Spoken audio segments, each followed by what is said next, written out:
Hey, what's up everybody? It's the Crypto Ginger here.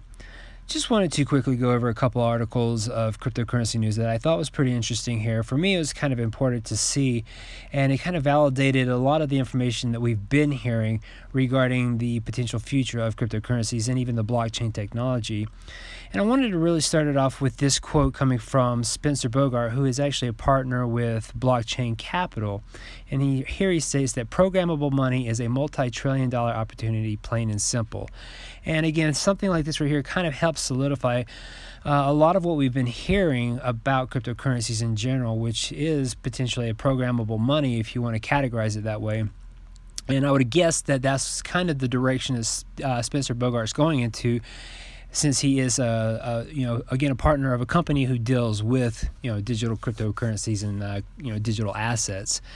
Now, he's also been on CNBC, talking about Yale's CIO move into the cryptocurrency space as being a first step into a new crypto bull market. So if this guy is seeing this particular action taking place and he is part of the action just as well, I would imagine he knows a lot more about things that are getting ready to happen within the cryptocurrency ecosystem than a lot of us here that are just simply retail investors. Now, just to give you a general idea, Blockchain Capital, they are a venture capital firm. And they basically, within this article, this is on their page, stating that they're one of the oldest and most active venture investors in the blockchain technology sector, and has financed 72 companies, protocols, and tokens since its inception. Now, mind you, out of those 72 companies, one of them is Ripple. So keep that in mind, because they definitely have connections with a lot of major companies. If you want to find out more, definitely visit their website. But again, being one of the oldest and one of the more active players in the field here, they definitely have some know-how, and they definitely know what's taking place here. So I think that I would take what someone like Spencer Bogart is stating there, not just with a grain of salt, but possibly with a pretty good underlining amount of truth behind it as well. Now, a couple other things I want to go over.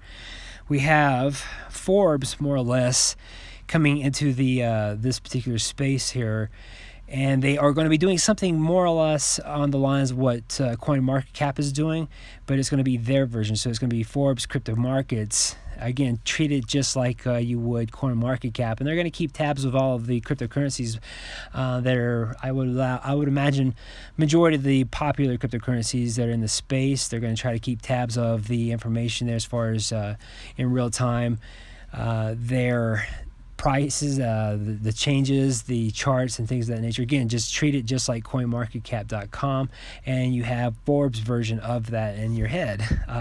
But we should be seeing that taking place relatively soon. And of course, I think that when you see that coming into place, you can definitely think that we're going to start seeing more with activity regarding cryptocurrencies and the bigger market players just as well. Again, Forbes wouldn't be getting into cryptocurrency information like this if they didn't know that we're going to have some sort of situation happening for cryptocurrencies that's going to be opening up for a large amount of institutional investors, possibly even bankers. But again, this is all my speculation here. You let me know in the comment section what you think here. Moving on here, I think that this particular article really stood out to me. I thought it was pretty interesting, as talking about what's more volatile than Bitcoin. And you may be surprised. Now, they did a particular, this is a particular study done from, it says, according to the data from the CBOE Global Markets, you get all this information regarding here the volatility of these particular indexes here. You have Nvidia, Amazon, NASDAQ, Apple, Netflix, and Tilray is the one that really kind of takes the cake when it comes to the amount of volatility here. Interesting enough, Bitcoin is all the way to the right. Really, I think Bitcoin was the only one that was surveyed in this top arrangement of different groups and companies, but nonetheless, this. If they're 31% volatility, 31.5% volatility, they're very close to a lot of their competitors being like Apple, Amazon, NASDAQ. So the volatility level really isn't that far off when you compare it to all these other companies like Netflix, for example, being the highest. Obviously, Tilray is what I would imagine is an outlier here, just simply because of the fact that they're a cannabis producer, and of course based out of Vancouver. So with all of the recent news coming from Canada about the legalization of the marijuana there, my guess is that that's where we saw the most of that volatility take place. So it spiked the charts for Tilray. But nonetheless, again, the volatility for Bitcoin by comparison is absolutely as comparable as you can get there with some of those companies that have been around for so long now. A couple other things here, guys, I thought were very interesting here. We definitely have some reference now that Backt is scheduled to be operational at least by December 12th. So we have what looks to be an effective date as to when we can see this go into effect, basically. It should be something that hopefully will spark some sort of transition into large money within the cryptocurrency ecosystem. Of course, this is something I would imagine is just going to trickle over time, but nonetheless, December 12th seems to be this date of extreme importance for Backt. So we'll have to keep our eyes and ears out for any more information that happens to come out regarding this. But I think that from the last we had heard, it was possible Backt was going to be coming out in November. Now we see it shifting to this very specific date, December 12th. So I don't think that we should see any changes out of that. I haven't read anything about it, but if you have, let us know in the comment section just as well. But very important there for Backt. And moving on here, I thought that this particular article was pretty interesting here. I won't go too far into it because it was more or less kind of I believe a tweet that was posted by David Schwartz, who is Ripple's CTO, and he talks about XRP and Ethereum have never had an outage and have been more reliable this year than YouTube themselves. And of course, we recently had, if you're somebody who is a YouTube content creator, you've had the experience of not being able to access your page for quite some time just simply because of these outages here. So interesting that you have David Schwartz kind of exposing how superior XRP has been recently than even YouTube itself. So my guess is that we're going to start hearing more in the realm of what XRP and even what Ripple has to offer regarding their reliability. So again, I thought that was pretty interesting. Let me know what you think in the comment section. Lastly here, I wanted to point this out here. We have blockchain investor Vinny Lingham stating that Bitcoin threatens government's ability to make money. And we obviously know that this holds a lot of truth behind it because Bitcoin and a lot of other cryptocurrencies just like it are designed so that they cannot be replicated or recreated like money can. Money, fiat currencies can actually be created on the fly out of thin air, and then of course in most cases, depending on where you're getting that fiat currency, you have to pay that back on top of an interest, so you have just more or less an impayable debt.